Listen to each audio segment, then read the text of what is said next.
রাধে রাধে। তোমরা কেমন আছো? আমরা খুব ভালো আছি। চলে এলাম নতুন একটা ভিডিও নিয়ে। আজকে হচ্ছে তোমার 8 তারিখ। তো 8 তারিখ শনিবার। আজকেও আমার এক্সাম আছে, ঠিক আছে? আমার তো জানে আমার এক্সাম চলছে। তো এই কদিন এতটাই শরীর খারাপ, যেমন মানে পেটে ব্যথা, তেমন একটা বুঝতেই পারছো নিজে কী হতে পারে। তো এত প্যালপিটেশনের জন্য, টেনশনের জন্য আমার এই জিনিসটা হচ্ছিল। তো যাই হোক, ওষুধ খেয়ে আজকে তো সকালে ঠিকই আছি। আর মাকে বললাম গোপাল দিদিটা, মা বললো ঠিক আছে দিয়ে দেবে। তো ওই কারণে ভাবলাম যে আজকে একটুখানি ভিডিও করি আমার স্কুলে যাওয়ার পথটা কেমন চলে।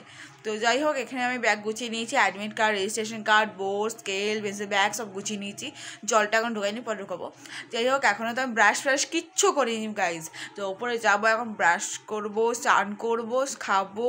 কি খাবার করেছে কে জানে না। ও 2 দিন শুক্তো খেয়ে গেছি, একদিন শুধু বাঁধাকপি খেয়ে আমার ওরকম অবস্থা হয়ে গেছে। তো যাই হোক, দেখি কি খাবার করেছে, খেয়ে দিয়ে তারপর যাবো। এটাই জানো তো, প্যালপিটেশন করছি, পেটে ব্যথা করছে, পেট গুড়গুড় করছে, চোয়া ঢুকুর হচ্ছে, যাই হোক হচ্ছে। কিন্তু স্কুলে গিয়ে জানো তো জিনিসটা পুরো কমে যাচ্ছে। স্কুলে গিয়ে আমার পরীক্ষা খাতা পেরে যাচ্ছে, তখন থেকে শরীরটা একদম ঠিক হয়ে যাচ্ছে। জল খাচ্ছি বারবার করে। এত শরীরটা খারাপ, কি করা যায় তুমি তোমরাই কমেন্টে জানিও। তো যাই হোক, এই পরীক্ষার মাঝখানে এই একটা দিনই ব্লগ করছি, জানো তো। আজকে তো ফিজিক্যাল এডুকেশন 40 মার্কসের এক্সাম, তার মধ্যে এতটা সহজ, তাই জন্য আজকে এই ভিডিওটা করার সুযোগ পাচ্ছি। তো এখন বাজে তোমরা দেখতেই পাচ্ছ 7টা 40। তো আমার 10টা থেকে পরীক্ষা, এখন 9টা 9:30টার মধ্যে ঢুকতে হয়, মিনিমাম 9টা নাগাদ ওয়ার্নিং পরে একটা, তারপর 9:30টায়, তারপর 9টা 45, তারপর 10টা, তাই তো। তো 9টার মধ্যে বেসিক্যালি ঢুকতে পারবো না, 9:45টায় বেরোবো এখান থেকে, আর ওখানে পৌঁছাবো 9টা 15-তে। তো আমার পড়েছি মিউনিসিপ্যাল গার্লসে। তো তোমরা তো আগের ব্লগে নিশ্চয়ই দেখেছিলে। আজকে একটু লং ভিডিও করছি, অনেকদিন করি না। তো চলো ভিডিওটা কন্টিনিউ করা যাক। আর আমি তাতে করে রেডি হইনি, আর আমাকে তো আমার বলদ লাগছে আজকে, কারণ একটুখানি মানে নিজের শরীরটা মনে হচ্ছে একটু ভালো রয়েছে, বুঝেছো? প্রতিদিনটা মানে একটা শরীরটা ক্লান্ত নিয়ে উঠি, সেটা যে আজকে নাই, আজকে তার জন্য খুব খুশি। তো চলো রেডি হওয়া যাক বন্ধুরা। তো চলো চলে এলাম। তো এখনও তো ব্রাশ করা, চান করা হয়ে গেছে, খাওয়াটা জাস্ট হয়নি। এই কদিন সত্যি কথা বলতে এত প্যালপিটেশনের জন্য কোনো সাজতেও পারিনি। তো অন্য স্কুলে যাচ্ছি, একটু সাজাতে দরকার বলো। তো এটা তো সবাই করে, কিন্তু সবাই করছে, কিন্তু আমি দেখছি জানি আমার শরীরটা ভালো নাই, আমি করতে পারছি না। বাড়ি থেকে বেরোনোর সময় করতে পারছি না, কিন্তু স্কুলে গিয়ে মনে হচ্ছে একটু করি করি, প্লিজ প্লিজ একটু করি। সারাটা স্কুল ঘুরতে পারছি, কিন্তু বাড়িতে বেরোনোর সময় যে টেনশন, উফ, জাস্ট ও মাই গড হয়ে যাচ্ছে। তো যাই হোক, দেখো আজকে একটু চুলে ঢঙ্গুনি করেছি, ঢঙ্গুনি। এখানটা ক্লিপ দিয়ে চুলটা বেঁধেছি, আর একটু হালকা লিপস্টিক পরেছি। কেমন লাগছে বলো তো? এটা হচ্ছে আমার স্কুল ড্রেস। কদিন পর জিমি কী করবো জানি না। যাই হোক, এটাকে গুছিয়ে গাছিয়ে একটা বাঙ্কে তুলে দিতে হবে, কারণ আমার তো আর লাগবে না। সেই অ্যাডমিট কার্ড, সরি, আমি যখন রেজাল্ট নিতে যাব সেদিনটা একটু লাগবে, তারপর আর লাগবে না। তো যাই হোক, এটা তো এখন রেখে দিতে হবে না। স্কুল ড্রেস বলে কথা, এত বছর ধরে পড়েছি, 9, 10, 11, 12, 4 বছর পড়েছি। আগের ড্রেসগুলো কী হয়েছে জানি না, স্কার্ট টপ। তো যাই হোক, কেমন লাগছে আমাকে বলো, কমেন্টে জানিও। তো চলো কী খাবার করেছে দেখি, যে কী খেতে হবে। তো হালকা পুতলে কিছু একটা খাবার করেছে। সারাক্ষণ তো ওআরএসের জল খেতে হচ্ছে, আর মা তো আজকে গোপাল দেবে বলেছে। তো ঘরটা ঝাঁট দিয়ে মা গেছে, আর ওইদিকে মা চলেও এলো। কই মা? এই তো মা চলেও এসেছে। এখন মা গোপাল দেবে, কিন্তু গোপালে এখানে সেটা ভুলে গেছে, এখানে আনতে গেছে। তো চলো টাটা, দেখা হচ্ছে খাওয়ার সময়। ও বন্ধুরা, আমার পেট খারাপ বলে আজকে আমার ঠামি কি রান্না করেছে। ডাল করেছে, এটা কি পোস্তটা কি দিয়ে করেছো গো? লঙ্কা ছাড়া না? লঙ্কা ছাড়া পোস্ত, বুঝেছো? তোমরা খেতে পারবে? ডালের জল দিয়ে ভাত মেখে দিল, ঠিক আছে? এইভাবে কি সহ্য করা যায় প্রতিদিন, তোমরা বলো? এইভাবে কি সহ্য করা যায় এরকম অখাদ্য কুখাদ্য খাবার? কি আর এই পোস্তটা ভালো লাগলো, ডালটা আর ভালো লাগবে না। তো চলো খেয়ে নিই, টাটা, ওখানে গিয়ে দেখা হচ্ছে। এই দেখো, দেখতে পাচ্ছ বেরিয়ে গেছি ঢুমুনি করতে করতে। দেখতে পাচ্ছ চুল টুল খুব সুন্দর করে বেঁধেছি, কেমন লাগছে আমাকে কমেন্টে তোমরা জানাবে। এদিকে ঠামিও চলে আসছে, আর চলো যাওয়া যাক। আর এতটা রাস্তা যেতেই হবে, মিনিমাম এখান থেকে যেতে 45টা মিনিট সময় লাগে। তো মিউনিসিপ্যাল গার্লস বলতে গেলে হচ্ছে একদম স্টেশনে রানিং হয়েছে পেরিয়ে। তো যাই হোক, টোটোয় উঠে পড়েছি। তো টোটো এখনও ছাড়িনি, দেখতে পাচ্ছি টোটো আর এখনও আসেনি। যে যাই হোক, টোটোয় বসে বসে আছি। নিয়ে আমাকে দূর থেকে ইশারা করে দিল, হ্যাঁ বসে পড়, আমাদের তো রিজার্ভ টোটো, আমরা তো এই কদিন এই টোটোতেই যাবো আসা করবো। ওই দিয়ে আসতে, ওই নিয়ে আসতে। কারণটা হচ্ছে মানে এতটা দূরে তো সবাই যেতে চায় না, তার জন্য রিজার্ভ করে নিয়েছিলাম, ডেটগুলো বলে দিয়েছিলাম, টাইম বলে দিয়েছিলাম। তো দেখো টোটো ছেড়ে দিয়েছে, আর এই দিকে দেখতে পাচ্ছ আমাদের কিন্তু রাস্তা বড় করার কাজ চলছে। তো দুদিকে দেখতে পাচ্ছ অনেক পিচ ঢেলে পাথর ঢেলে অতটা করে বড় করছে, যাতে রাস্তাটা আরেকটু বড় হয়ে যায়। কিন্তু কি করবে এবার আমি জানি না। এই যে দেখো কাজ চলছে কিন্তু এখনও দেখতে পাচ্ছ। তো মেশিনও রেডি, এরকম পাথর ফেলেছে। তো চলুক, কাজবাজ হোক। এখন এত সুন্দর করে দিচ্ছে উদয়পুরে এইটা। তো যাই হোক, ঠাম্মি একটু জর্দা কিনে নিচ্ছে। ঠাম্মি তো জর্দা ছাড়া তো থাকতে পারে না, তাই জন্য জর্দা কিনে নিল। গোপাল জর্দা। ঠাম্মিকে বললাম, ঠাম্মি এগুলো খেতে নাই। নিয়ে বলে, ঠাম্মি বলে চুপ, আমি খাবো। নিয়ে তারপর ঠাম্মি ওটা করার পর তারপর আবার চলে এলাম।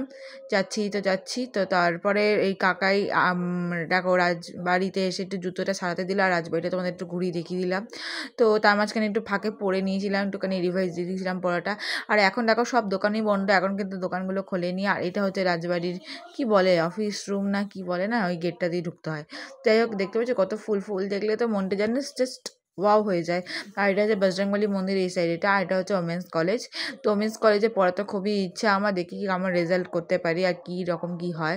তো যাই হোক, তো এবার তোমরা সাজেস্ট করো যে আমার সাবজেক্ট অনুযায়ী আমার কী পড়া উচিত।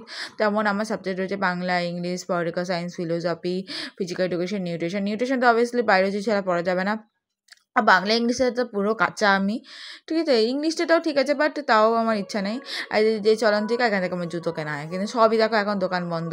এটা কিন্তু বিসি রোডে আমরা ঢুকে গেছি। হ্যাঁ, তো যেটা বলছিলাম আমি, তো সেটা হচ্ছে যে আমি কি বললে ভালো হয় সেটা তোমরা কমেন্টে জানাবে। তো যাই হোক, এখানে বড়বাজার মসজিদটাও পেরিয়ে গেলাম। তো অনেকটা রাস্তা দিয়ে যেতে হয়, দেখতেই পাচ্ছ পুরো বকুলতলা, কাঞ্চননগর, রাজবাড়ি, সব বোরহাট, রাজগঞ্জ সব পেরিয়ে এখন বিসি রোড ধরে এখন যাব হচ্ছে কোর্টও পেরোবো, জানো তো। এখানে আমাদের যে বর্ধমান কোর্টের পেছন রাস্তাটা যাবো। তো এই দেখতেই পাচ্ছি এখান থেকে দেখা যাচ্ছে কার্জন গেটটা আমাদের। তো এই তো 4 দিন হচ্ছে আজকে পরীক্ষা। এই পরীক্ষা 4 দিনের দিন একটু চাপ কম আছে বলে তোমাদের এই ভিডিওগুলো শেয়ার করছি। তো এই যে দেখতেই পাচ্ছ প্রথমে দাঁড়িয়ে গেছিলো, তারপর কিন্তু দুদিকে দেখো কত গাড়ি। আর একটা ছেলে দেখে বসে ভাবছে যে এই মেয়েটা, আমি এত সুন্দর পড়াশোনা করছি কিন্তু এই কিছু করছে না। যাই হোক, এটা কি বলতো, এটা সংস্কৃত লোকমঞ্চ, আমাদের এখানে সবচেয়ে বড় নামকরা মঞ্চ। এখানে নানারকম অভিনয় নাটক হয়, এবং আমি এখানে টেস্ট পারফরমেন্সও করেছি অনেকবার, প্রচুরবার করেছি। আর এখানে করতে তো খুবই ভালো লাগে। আর এখানে দেখতে পাচ্ছ কোর্টটাও পেরিয়ে গেলাম। তো চলো, স্কুলের সামনে এসে যাচ্ছে। আর রাস্তাটা তোমরা জাস্ট দেখো, পুরো এদিকে সাপ মনে হচ্ছে নিজেকে। তো যাই হোক, এসে গেছি মোটামুটি। ওই দেখো আমার স্কুল। তো তোমাদের একটু বড় করে দেখিয়ে দিচ্ছি, এটা মিউনিসিপ্যাল গার্লস।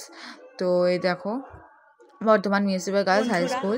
তো কদিন কটা হলো, 4টে হলো। 3টে তো আমার 4টে পরীক্ষা কমপ্লিট হলো। যে ফিজিক্যাল এডুকেশন ছিল, পরীক্ষা দিয়ে বেরিয়ে গেছি। তো এই তো স্কুল। আর সোনামও বেরিয়ে গেছে। আমার হেভি পরীক্ষা হয়েছে, ফাটিয়ে লিখে চলে এসেছি আমি একবারে। খেলা পরীক্ষা তো কোনো ব্যাপারই না। হ্যাঁ, আজ ফিজিক্যাল এডুকেশন ছিল, খুব ভালো করে পরীক্ষা দিয়েছি। খেলা দেখিয়েছি আমি রুমে, ক্লাসরুমে। ভালো বাবা, 1 ঘন্টা পরীক্ষা হয়ে আমি তো পুরো বেরিয়ে গেছিলাম। তো সবাই এখন বসে আছে। তো চলো বাড়ি যাই। তো দেখা হবে পরে বাড়ি গিয়ে দেখা হচ্ছে, বা দিতে দেখা কথা বলতেই পারি। আমি এখন প্রচুর খাবার কিনেছি, এখন খেতে যাবো। চলো যাওয়া যাক। এবার তো দেখলেই, এবার আমি আইসক্রিম একটু খেয়ে নিচ্ছি। একটু চকোবার আইসক্রিম কিনেছিলাম ঠাম্মি আর আমি খেয়ে নিলাম। নিয়ে দেখে টোটোর জন্য অপেক্ষা করছিলাম অনেকক্ষণ। তো এবার টোটো আসার পর দেখো বেরিয়ে গেছি। আর এখানে দেখতে পাচ্ছ কত জ্যাম। এই যে রোডটা ক্রস করতে যে কতক্ষণ টাইম লাগে যে কি বলবো তোমাদেরকে। আর ট্রাফিক পুলিশরাও ভাবছে যে এত জ্যাম আমি কি করে করব। ঠিক আছে, যাই হোক, ওরা তো করতেই হবে, ওদের তো এই ডিউটি। তো যাই হোক, রাস্তাতে বেরিয়ে গেলাম। আর এতটা ভিড় যে কি বলবো তোমাদেরকে। দেখতেই পাচ্ছ রাস্তাঘাটগুলো কত সুন্দর, কত পরিষ্কার। বাড়ি এসে জামা কাপড় ছাড়াও হয়ে গেছে, চুলগুলো বেঁধেও নিয়েছি। তো চবো ওপরে গিয়ে এখন হাত মুখ ধুয়ে ভাত খেয়ে নেবো। আজকে করেছে মাংস। তো মাংস দিয়ে ভাত আমি চটকে মেখে খেয়ে নেবো। তো খেয়ে নিয়ে তারপর দেখা হচ্ছে। খুব শরীরটা খারাপ লাগছে, এবার খেতে হবে। তো চলো যাওয়া যাক। বন্ধুরা, এখন চড়তে বেরিয়ে স্কুটি করে আমি নিয়ে এলাম কালীবাড়ি থেকে আলুর পকোড়া, আর কী বলে এগুলোকে, ডাল পকোড়া। এই মা সব উড়ে চলে গেলো। তো খাওয়া স্টার্ট করে দিয়েছি, তো খেয়ে নিই চলো। দেখো চপ আর ভেজিটেবল চপ খেয়ে ভিডিওটা শেষ করলাম। ভিডিওটা কেমন লাগলো কমেন্টে জানাবে। ভিডিওটা ভালো লাগে লাইক কমেন্ট শেয়ার করতে ভুলো না।